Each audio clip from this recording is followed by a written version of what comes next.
এখন বেশিরভাগ মানুষেরই প্রধানত একটা অসুখ হয়ে দাঁড়িয়েছে পায়ে ব্যথা, হাতে ব্যথা। বিশেষ করে মহিলাদের ক্ষেত্রে এগুলো কিন্তু একটু বেশি দেখা যায়।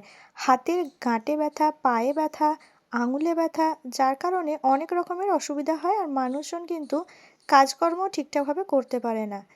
তাই অনেকে অ্যালোপ্যাথি, হোমিওপ্যাথি, ভেষজ অনেক রকমের ওষুধ খান, কিন্তু সেগুলো কিন্তু সাময়িক ব্যথা কমায়। এই দ্রব্যমূল্য বৃদ্ধির বাজারে কিন্তু অনেকেই আছেন যারা চিকিৎসা করাতে পারেন না। আবার অনেকে আছেন চিকিৎসা করার পরেও ঠিক হচ্ছে না, তারা কিন্তু এরকম একটা তেল বাড়িতেই বানিয়ে ইউজ করতে পারেন।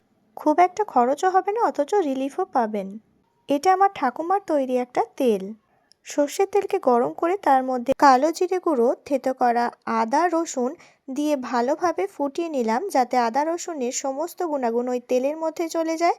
তারপর ঠান্ডা হয়ে গেলে কর্পূর দিয়ে নাড়িয়ে নিলাম।